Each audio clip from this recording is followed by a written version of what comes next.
Hello and welcome to Lunch and Learn Wednesdays, presented by Venture Portland. My name is Jacob Falkenberg. I'm the Communications and Member Services Director here at Venture Portland, and thank you so much for being here today.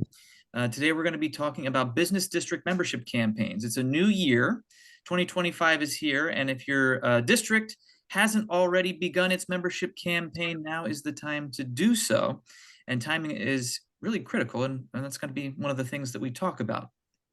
So, without further ado, I'll go ahead and share my screen, and we'll talk a little bit about what a membership campaign entails and how your district can kind of make the most of the volunteer time to recruit as many members as possible in the coming year.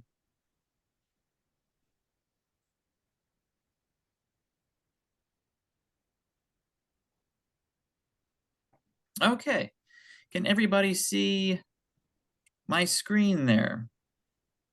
Yep. Awesome. Welcome. Thank you. Yeah, as I said, business district membership campaigns are a crucial part of running a business association.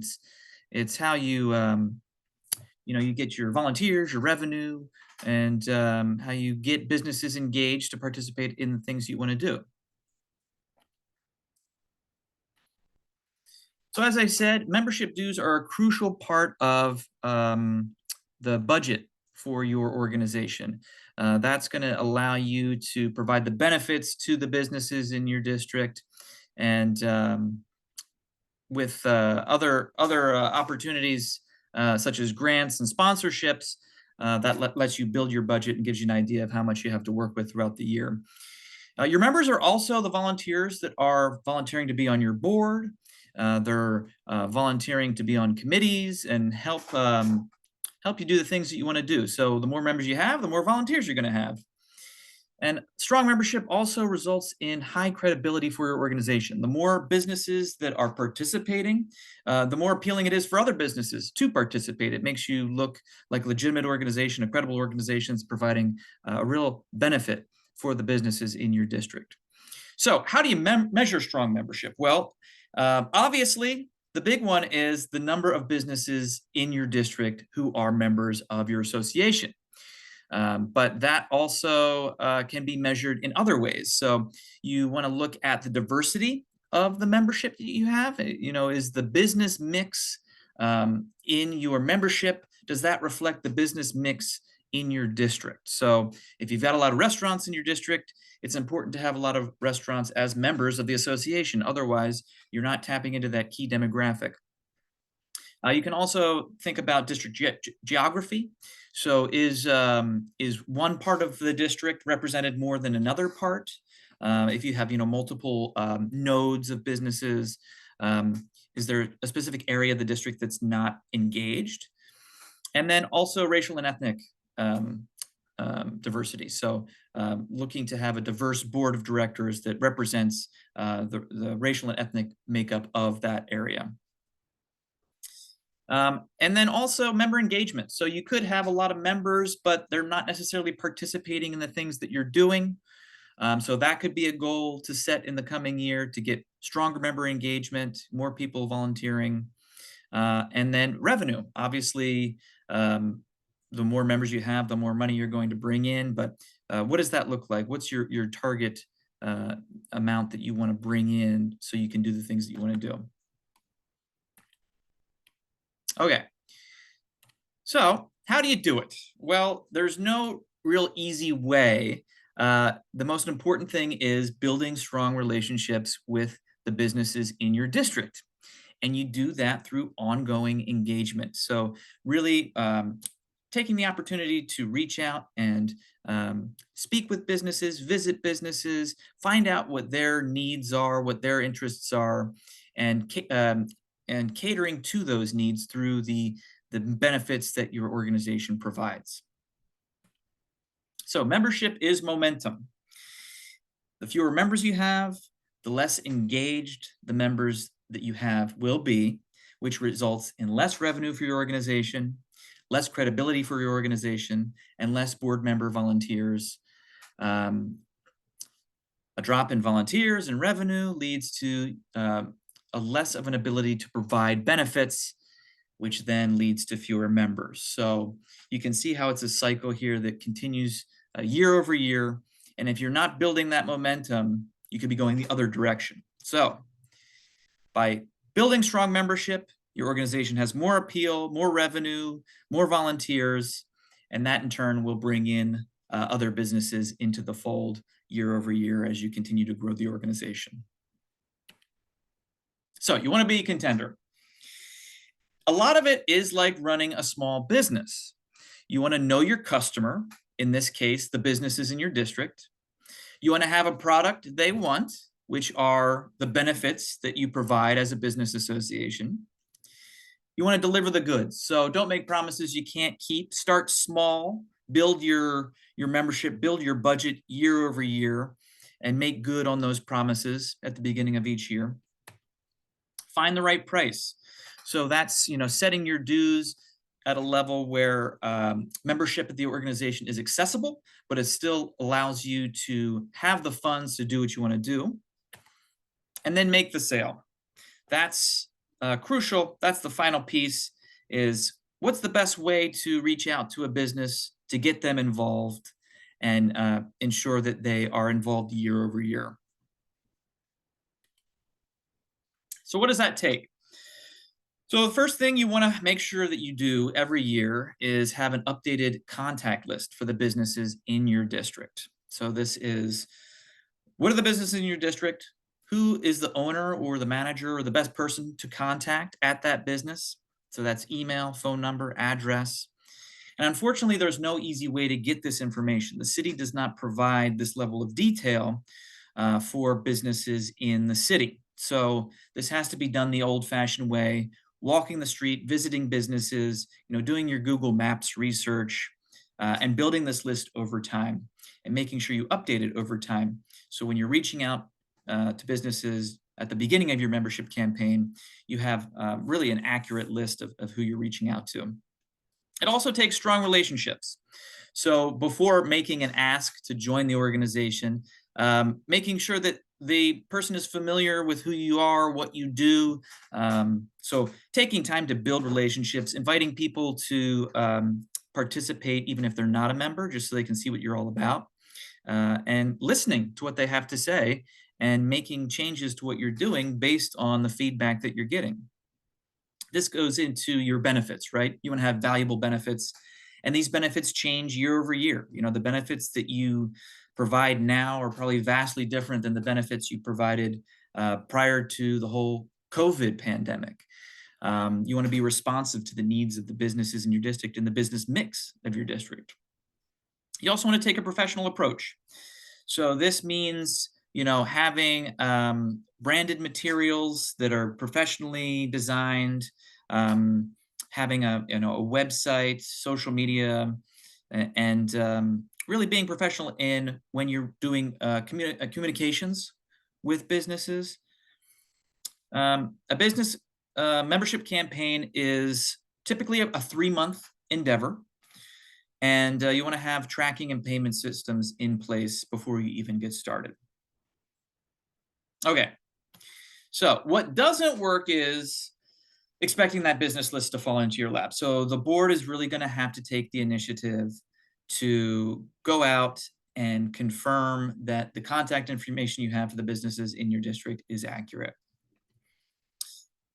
Also, sending an email and waiting for members to knock on your door, that typically doesn't work either. There's got to be some sort of follow-up, whether it's via phone or in person. Typically, an email has a very low success rate unless you've already had ongoing engagement with a business.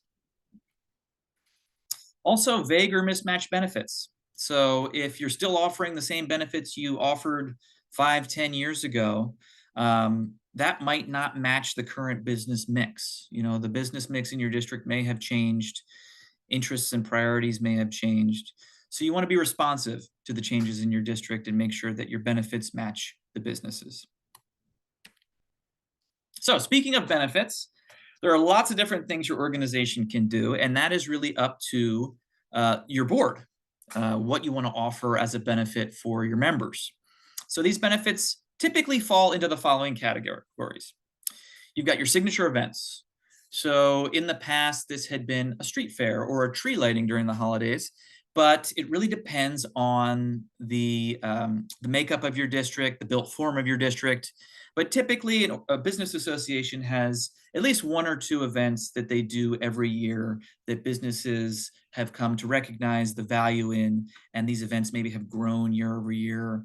Um, so that's typically a benefit that your organization can offer. You can also offer advertising, marketing, and district identity projects. So this can be, a shopping passport. This can be, doing a combined ad in one of the local weeklies. It can be sending out a postcard to people who just moved into the neighborhood, letting them know about the businesses that are in the district, a district map, banners, all kinds of things that kind of help to create a sense of place for your district, help to establish the identity of the district. What makes your district different than the other districts in Portland, and how can you kind of convey that to the public? You can also offer member networking and education. So these are, monthly, bi-monthly, quarterly networking opportunities for the businesses in your district to kind of get together, share resources, really problem solve, and hopefully get some business out of working together. You can also provide education during these meetings, so having a guest speaker, things like that. Advocacy. And this is bigger now, more than it has ever been. This is, having a collective voice for the businesses in your district to go to the city council or the city bureaus to advocate for yourselves. What do you need the city to do for you? And having a collective voice is a great way to do that. And now that we're in this new city council structure, hopefully that's going to be easier for folks because you have 3 specific commissioners that you can reach out to. So you can really take a coordinated approach to reach out to the individuals that are really making the decisions about things happening in your district. We also have a new district ambassador program as well that can help to connect you with these individuals if you are interested in doing advocacy work in your district.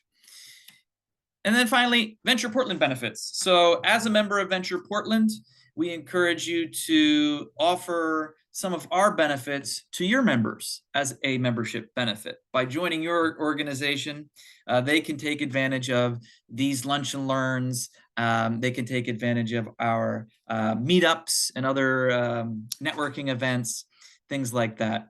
So definitely, if you have nothing else to offer and you're a member of Venture Portland, you can at least offer them that. Okay, so different businesses require different benefits. That's what I was kind of referring to earlier, talking about the business mix and how do your benefits kind of match that business mix. So you might have retail, you might have food and beverage, service professional businesses, health and wellness businesses, home-based businesses. You could have industrial businesses and even property owners. And it's important to reach out to all these businesses as you're doing your membership campaign outreach, but also think about what's the highest concentration of businesses in your district and how can your benefits accurately reflect the needs of those businesses. So really taking that list that we were talking about of the businesses in your district and breaking it down into categories to see what percentage of each business type you have and does that match the benefits that you're offering. So before we go any further, we're going to do a little activity called strengthening benefits. So you're going to go ahead and take out a sheet of paper and you're going to write down the following things. We can strengthen one existing benefit by blank. So think about what you're currently offering and how can you not necessarily offer something new, but strengthen that benefit by doing something in the coming year.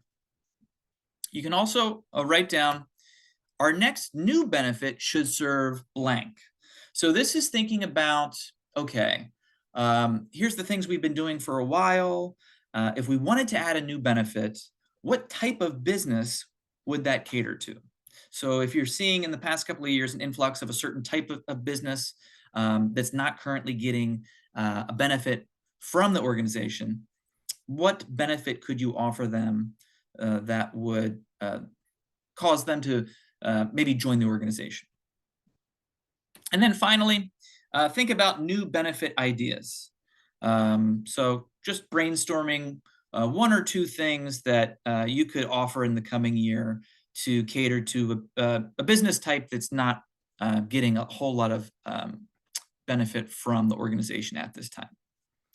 So go ahead and take about 5 minutes to think about that, write it down, and I'll go ahead and come back and we will discuss.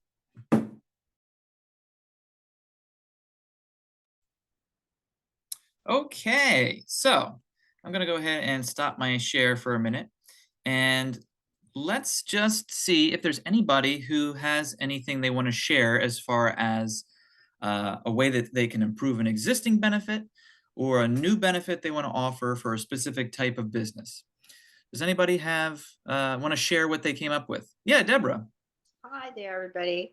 I own Paper Jam Press in the Beaumont Village. Um, One of the things that I've been, and we live right next door, so we live and work right here. So this is my hood. Um, I still feel like signature events are great. However, I think we have a problem with them in that it doesn't bring more people into our businesses.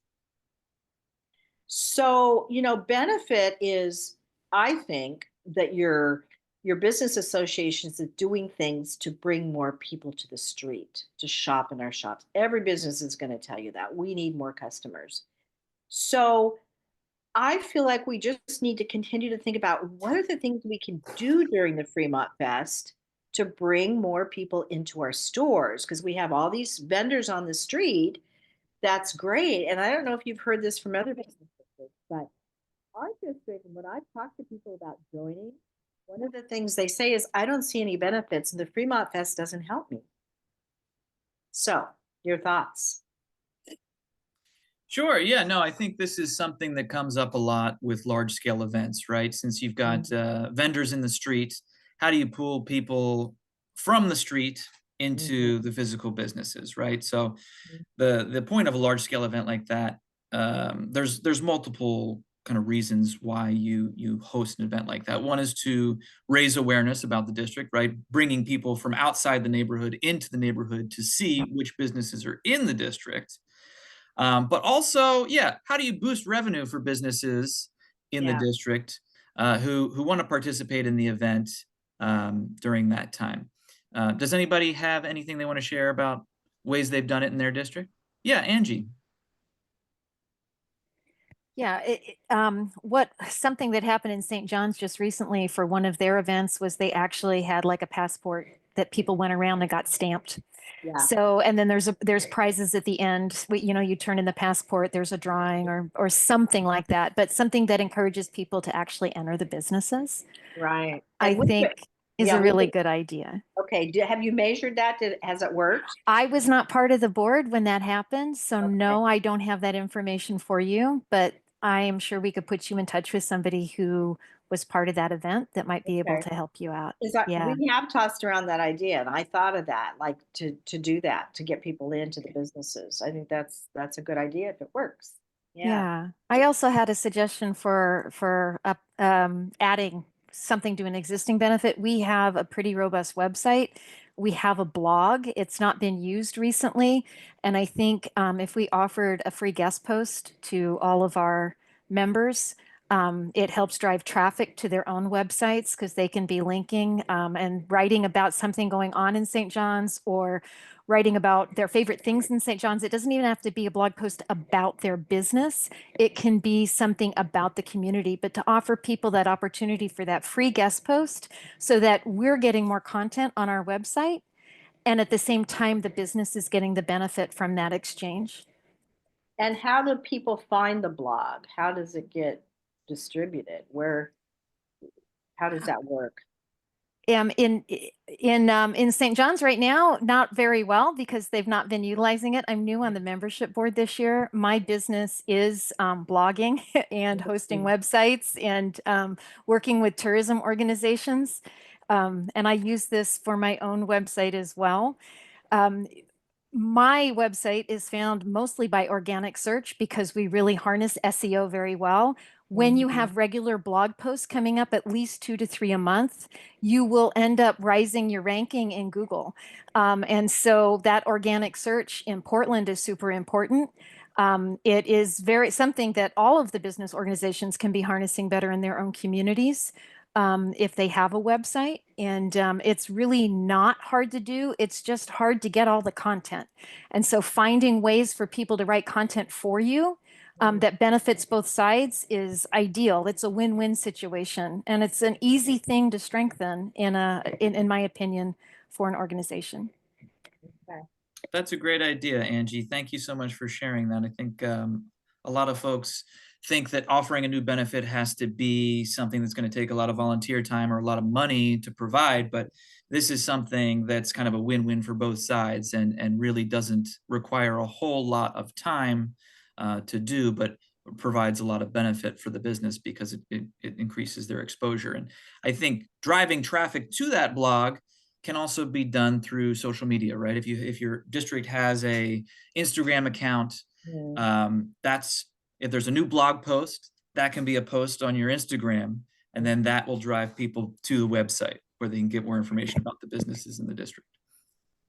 So I have another quick question. So if you started this kind of thing, what's your expectation of when you should start seeing results? Does it take a while for it to you know, get some momentum? Are you thinking as far as in increasing Blog, the businesses that are blog, signing up? Or the blog post idea. Does that, does it, like Angie mentioned, it takes a while to get content. You got to get people doing it, right? To make it successful. You've got to get your businesses posting and being active. It's probably another hour conversation, honestly. Okay, Yeah. okay, yeah, okay. Angie, does St. I wrote John's, your name down. I assume that St. John's has a committee or a group of people specifically tasked with creating content for social media or the website or something like that. They do. There is a group that does the social media right now. The blog has been sort of left alone for a long time, and we're looking at revitalizing that and revitalizing some of the things on the website. So yeah, there are, and there's a new board this year, just in January. So there's a lot of new work going on. Awesome. And to go back to Deborah's idea, how can we, drive more traffic to the businesses during large scale events? I like the business passport idea. Other districts have also done coupons. So you have a volunteer handing out flyers that have coupons to the physical businesses in the district, but the coupons maybe are redeemable for, in the future, right? To drive return traffic back to the district. So that's a good way to do it. Also scavenger hunt. Anything that can get people going into the physical locations of the districts. A lot of businesses will host activities too during those events. So not only selling, their normal products, but maybe there's a craft station for kids or some other thing that you can offer that would get people into the space. Okay, so because we are, short on time, I'm going to go ahead and resume the presentation, but we will come back for more discussion in just a few minutes. Okay, great. So we talked a little bit about benefits. Now let's talk about dues. So this is something that a lot of districts struggle with is, how much should we charge businesses? Businesses are already strapped for cash. We want as many businesses to participate as possible. How much should we ask from them? And it's really an art, not a science. You should be thinking about it in how much money does the organization need to deliver the benefits that you want to provide? And this can be done really through a variety of ways, including a sliding scale or pay it forward program. So thinking about membership dues levels that are based on number of employees or business type.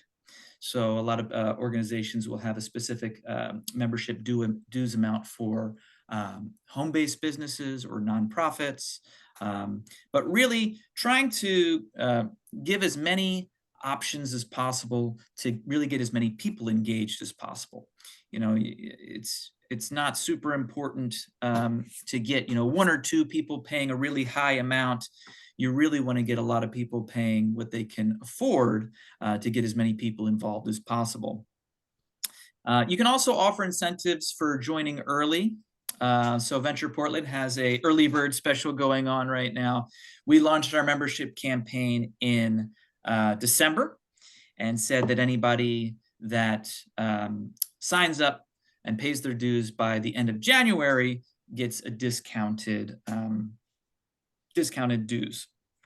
And that's something your organization can offer as well to get people signed up early, get them engaged early. And the more people you get signed up early on, the more appeal that has for other businesses. And I have a little worksheet that I'll send out following the presentation that has more information on how to set dues. But we can take a look at this example right now for how you can start thinking about it, because your dues should kind of fluctuate each year as you know, the expenses of the organization grows, as your membership grows. But let's just say that you offer a street fair, a map, and mixers throughout the year, and that's going to cost the organization $10,500. Right now, your organization has 50 members that pay $100 a year, and $100, that's pretty low in today's economy. So just for the sake of making the math easy, we'll say $100 a year. So you're bringing in $5,000 a year through your membership. But you know, your expenses for the year are $10,500. So when you take away the $5,000 you're already anticipating on getting, right? Because you're anticipating on growing the membership, you're not anticipating the membership shrinking. You need to raise about $5,500.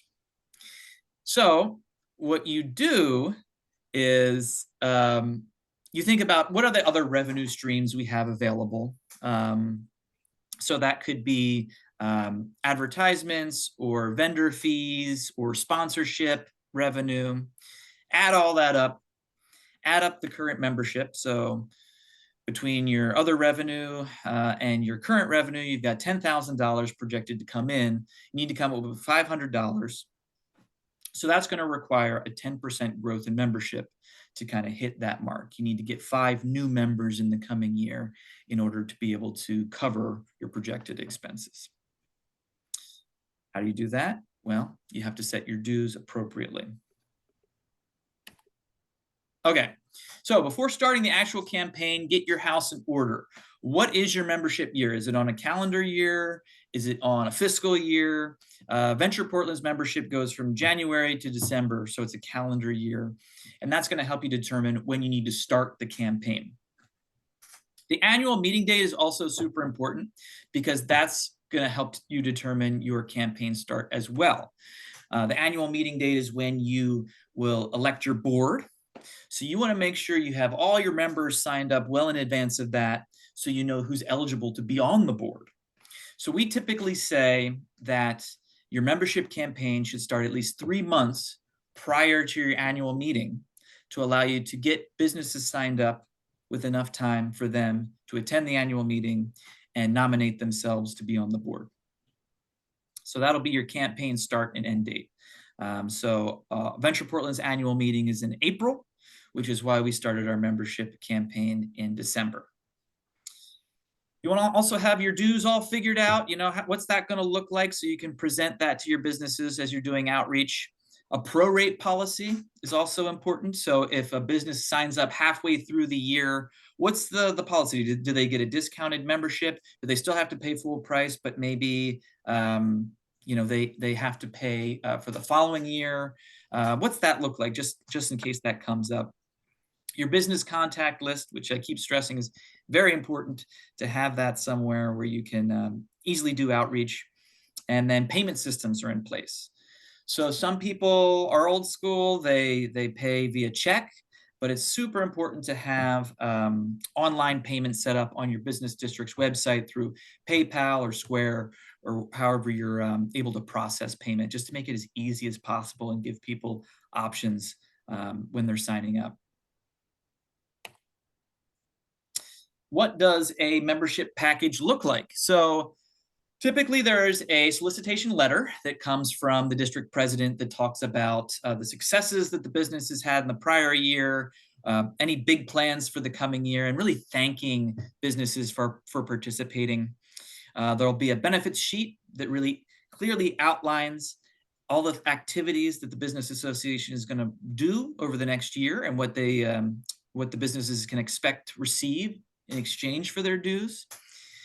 You'll have your membership form, which will have the different levels of membership, the costs, and other options for participating and generating revenue. And then online payment. So making sure that your website is set up with all the information that mirrors this information. So the picture that you see here is Venture Portland's membership packet, and that's set up to be a PDF packet that we send out to all the business districts that I'm sure some of you have seen. And then the bottom picture is our website, which has the options for renewing online as well. But some districts do it a little bit differently. So St. John's, I know, has created a membership packet that is more meant to be a physical piece that the board members and the staff can go from business to business and hand out, that does a great job of telling the business what the organization is, what they do, what, who's a member of the current organization, what events are going on. So you can kind of see here, they've got all the different posters from the different events that they do throughout the year. They've got a QR code on there that will take them to the St. John's website. But it's really just a two-sided trifold pamphlet, really easy to hand over to someone and for them to get an idea of what you do. And then there's also the membership levels you see there on the other side of the pamphlet. They've got 6 different tiers, and that ranges from home-based businesses all the way to businesses that want to sponsor beautification efforts. So St. John's is kind of unique where they've got a lot of small businesses, but also in the district, there's some larger industrial type businesses that might be able to afford a higher tier if there were a benefit for that. So having that option on there is really helpful.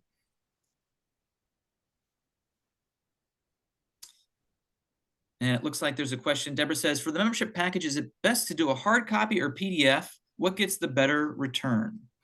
And we'll talk a little bit about this in a second, but really both is ideal. Some people are really responsive to receiving a hard copy of something either being handed to them or receiving it in the mail, but some email is best to communicate that to them. So a lot of districts will do both, and we'll talk about kind of the success rate from one to the other. But before we do that, I just wanted to also mention that on St. John's website, they have this marketing and advertising options for members as well. So in addition to their membership dues, businesses can choose to sponsor specific events for $50 each. And that's a great way to have them really, while they're thinking about it, generate additional revenue from businesses and get them signed up for specific events that maybe they might be too busy during the holidays to be conscious of, but they can check all the boxes in one specific place, and that allows you to generate additional revenue up front, so you have a better idea of what the budget you're working with for specific events. Okay, so moving on to the campaign. So you've got all your materials ready, the website's updated, your contact list is updated. What's the next step? If you build it, they will come. No, Kevin Costner lied. That is not true. Follow-up is critical. You've got to ask more than once. Business owners, as I'm sure you know, because you all are business owners, are very busy. They're being bombarded both in their shops and via email. So really, The initial email is super important, but the follow-up is even more important to actually getting them to follow through. Also, finding the best messenger is super important. So when you're thinking about doing your membership campaign, it's the board's work that's gonna be doing that campaign. So who on your board has specific ties to specific industries, and maybe the restaurant owners on your board want to reach out to the other restaurants that aren't currently members, and maybe the retailers on your board want to reach out to the other retailers that aren't members. So finding those connections where there's already some common ground makes it a lot easier to build that relationship. Also, geographic similarities. Maybe having the board members reach out to everyone on their block, because they probably already know the other businesses on their block and have relationships with them already. So it's really important to be strategic about who is making that ask when you're doing in-person asks, or when you're doing asks via email, that sort of thing. But you want to avoid guilt, invoices, voicemail. You don't want to annoy people. You don't want people to get stressed out, because usually that will kind of shut them down, and they won't be open to engaging. Okay, so let's talk about the membership cycle. So I talked a lot about what the timing looks like and how that should be based on your annual meeting. But really, the membership cycle is a year-round thing. You launch your campaign 3 months or more before your annual meeting. That's when you're sending out the materials, you're following up, you're doing those asks, you're collecting dues, you're tracking all that information. You have your annual meeting where you do your board elections, and that's typically where the campaign ends.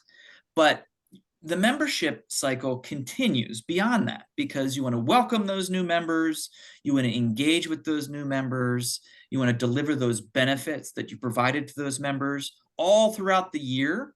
So when it comes time again to launch your campaign 9 months later, businesses will still be engaged, they'll still be excited about what you're doing, and they'll be more inclined to re-sign up to be members, rejoin. So what's that? That looks like month 1, you plan the campaign. Month 2, send out those membership materials. Month 3, you're tracking and following up and acknowledging. Month 4, host your annual meeting. Month 5, analyze, debrief, celebrate. Of course, it's a lot of work. So you want to celebrate the members that have signed up. You want to celebrate the volunteers that put in so much effort to get them signed up. But also throughout the year, you're delivering those benefits. You're communicating with members on a regular basis, just so they can kind of, you can be on the front of their mind that they're getting a good return on investment. You also want to have goals when you're thinking about your membership campaign. So an example would be, by mid-year 2025, we want to have 25% of the businesses in our district signed up to be members. That's a realistic goal. Long-term, you could shoot for 50 to 80% of the businesses in the district, but really annually, a 10 to 20% increase is most realistic. You're always looking to grow your membership. You're always looking to engage with new businesses that may have opened in the district in the past year that might not be familiar with what you're doing, but also making sure to engage with businesses that have been in the district for a long time. This can be done through targeted business sectors and nodes. So this is coming back to the business representation. We don't have any restaurants as members. So maybe this year we want to target restaurants in the district and really maybe do some in-person visits, have board members do in-person visits to those businesses to help to kind of get them engaged, but also collect feedback. Why aren't they members? What could you do that would be beneficial for them? What are they struggling with right now? And using that information to kind of help determine your benefits. Solicitation is a big thing, and you want to get your fellow board members and volunteers up to speed on how to have that conversation with the other businesses. You want to make sure that people know how to talk about the great work that the business association is doing. They need to have a really clear understanding of how the association operates and all the great things that you do throughout the year. But a lot of it is, coming up to a business owner and saying, I understand your business and here's how we've helped you in the past year. So talking about prior successes, and maybe they weren't engaged directly, but maybe they benefited indirectly from the things that you were doing and how they could benefit even more if they were involved. By that, you want to have quantifiable ROI. So this is why it's so important when you're doing events to track numbers. How many businesses participated? How many people attended? What was the general percentage increase in revenue for businesses that participated? Did you get any media attention from news outlets and that sort of thing? And then you want to have your benefits sheet. That could be a one-pager, it could be a pamphlet, whatever is kind of the board decides on at that point. But also testimonials from other business owners really help too. It's sometimes hearing from their peers has more of an impact than anything else. If another business has found success and found benefit from the work that you're doing, you should have them share that. Have a payment mechanism as well. So if you are doing in-person visits, having a little square striper right there so you can collect the membership dues right there in person is a great idea. If it's not done right away, sometimes it will fall to the wayside and never get done. Otherwise, a QR code that sends them to your website so they can, sign up on the website via their phone right there. But you want to make sure to make that ask and have a deadline. You need to join by X date if you want to take advantage of this benefit, or if you want to be on the board, whatever it might be. Being strategic about timing of your benefits is really important too. I know at Venture Portland, our grant cycle is specifically at the beginning of our membership year, because in order to apply for a grant, you have to be a member. So it's a little incentive to get people signed up earlier in the year so that they can take advantage of the benefits throughout the year, and then they get the full effect of everything that you're doing. So a little human touch. This is just a quick rundown of what you can expect with the different types of outreach. So your initial email with no follow-up is only going to have a 1 to 3% return. A mailed hard copy, typically 15%. A phone call, 25%, and then of course in-person asks. Generally, that's a 50% success rate. But obviously, you're all volunteers. You have limited time. You can't do in-person asks at every business in the district. Some you don't have to, because they return year over year. They know what you're doing. But it's important to be strategic and assign board members some specific businesses to reach out to personally, so you can make the most of their time. So most successful districts have a balanced approach to relationship building. You want to meet people where they are, whether it's in person, online, or in their mailbox. There's no silver bullet. It really just is relationship building. So how can you help your board members be successful? How can you support them? So create urgency, make sure there's a timeline, make sure they know when you need to have your final member list by, so they can kind of say, okay, I'm gonna visit 3 businesses a week or 2 businesses a week or whatever it is, so I can kind of hit my goal by the end of this campaign. Provide scripts to them, so it gives them talking points about the association and why it's important in the work that you're doing. I have some examples of membership solicitation scripts that I'll send out in the follow-up email as well, that you can kind of use as a template.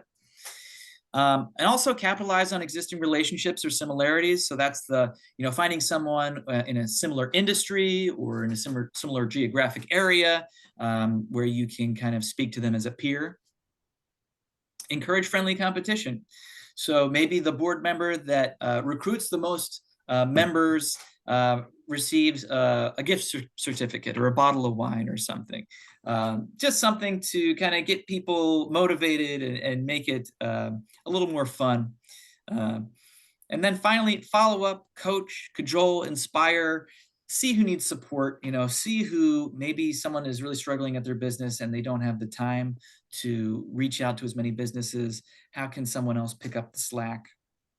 but most importantly, celebrate success. When all is said and done, really take time to pat yourselves on the back, maybe have a happy hour or something, to talk about what went well, what didn't go well, and really congratulate yourselves on doing this work, because it's not easy work and it's really time intensive. But as I said, the more members that you recruit now, the easier time you'll have recruiting members in the future, and the momentum will carry you year over year, growing the organization and really helping with the success of the district overall.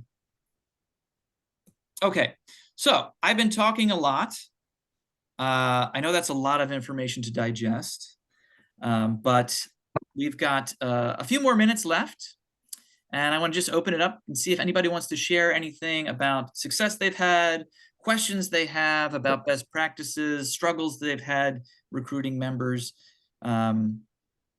before we say goodbye. So does anybody have anything they want to share? Hi, all. Okay, can you hear me? Yeah, hi, how are you?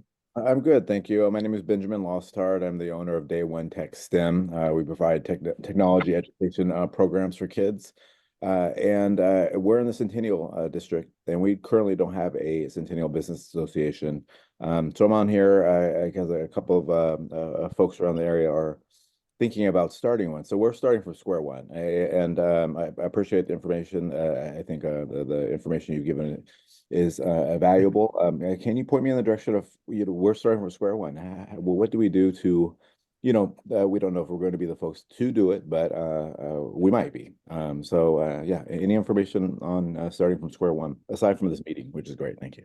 Yeah, definitely, Ben. I can share a lot of info on startup of an organization, because it looks a little bit different. You're not really thinking about doing a campaign just yet until you decide on everything from the boundaries of the organization and what's the name of the organization and all that sort of things. Eventually, you're going to come up with benefits, but there's some other steps you have to take before you get to that point.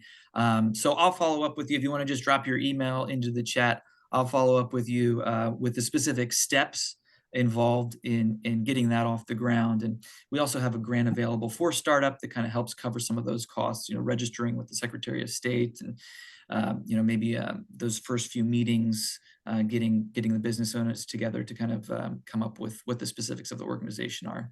Melanie, did you have something you wanted to share? Thank you. Yeah, we kind of started from scratch, kind of, sort of, a few years ago as well. So I'm happy to have a conversation with you as to what things we ran into, and some things to not do and the things to make sure you have set up before you get started, so that you don't set yourself up for failure. So I definitely talk to Venture Portland, because they are the end all be all, but I'm happy to be a sounding board of another president that kind of just has failed and succeeded and done all the things in the last couple of years. So yeah. Awesome. Thank you. I'll reach out.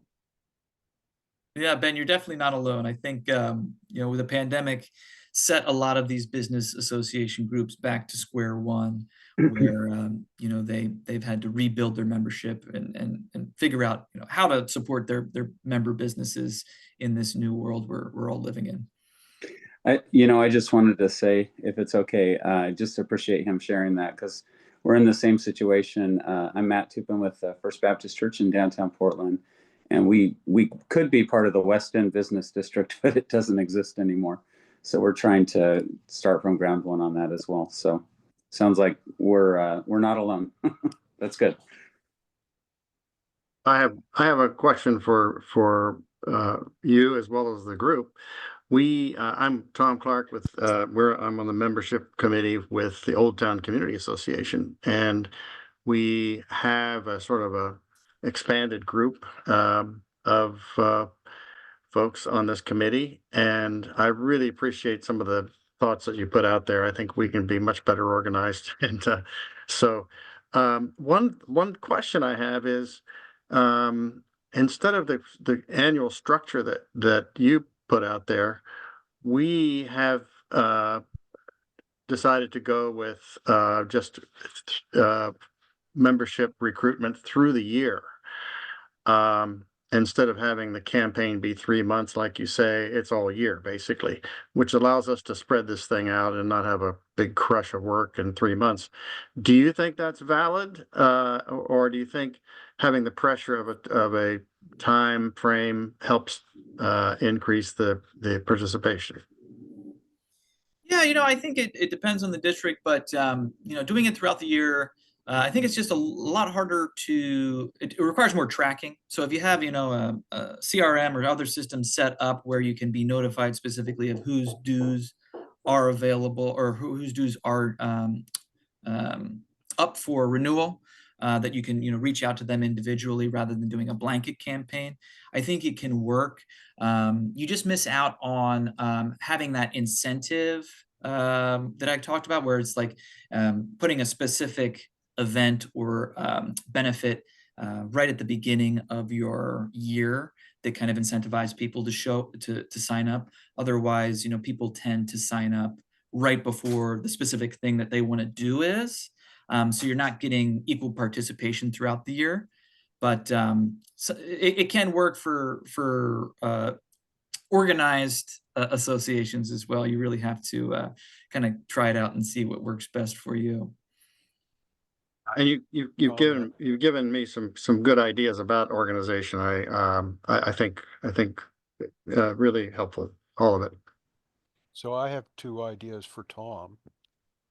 We at Raleigh Hills used to do just exactly what you're talking about, and everybody paid their dues, and it became confusing and difficult to get everybody on the same page, so we went to annual premiums. The other thing, when you're talking about doing a project as opposed to having everybody coming in all month or all year, if you go explore what they call SMART goals, SMART, the last part of that is timely. So if you set your goal, you want to have time constraints on it so you know when you've achieved your goal. And just go look that up. I don't need to explain it. It'll be fairly Okay. self-explanatory for you. Thanks, you. Michael. Okay. I have a quick comment. Do we have enough time? Yeah. I have a quick comment. It might not be part of this discussion, but I have found it to be an important part of stabilizing your business district, and that is property ownership. Most people do not own their property. They're subject to the landlords who can raise their rent at any time. We've lost a lot of businesses because of that. So I don't know if you have any suggestions. And like I said, this might be a whole nother topic, but I think it's an important one. I'm lucky enough that I own my own property. And I can see the advantage of that. And I'm not saying everybody wants to do that, but I do think developing stronger relationships with our property owners, might be valuable and a benefit to our businesses as an advocacy about, I don't know where that would lead, but just developing strong relationships with them. Yeah, definitely. That's a great point, Deborah. I think some business districts have set up specific benefits for property owners and reached out to property owners specifically to get them engaged. Because you want them to be involved in these conversations where you can help to determine, okay, if they do own property in the district, what is missing in our business mix that we can kind of work with them to get that space filled with something that would benefit the district as a whole. Right. So I think, yeah, having the property owner representation at the table is certainly important. I would treat them just like any other member, where they are dues paying. But if you're able to create a benefit for them, then we've seen other districts have success getting them involved, and then it's more of a mutual benefit where you're able to kind of help each other. Okay. So they have to see some benefit. Could you send that information about who's done that so I can talk to them? Yeah, I know it was a couple of years ago, but I'll check and see Okay. if they're still doing it. Okay. Thank you. Thank you, and thank you everyone for being here and taking the time. I know this is a lot of information, and I will follow up with some of the resources that I discussed. But certainly, as questions come up and you're setting up your own campaigns, don't hesitate to reach out to me. I can share templates and other resources, and just connect you with other districts that have done similar things, just so you don't feel like you're reinventing the wheel. So have a great day, everybody, and we will be in touch soon. Take care.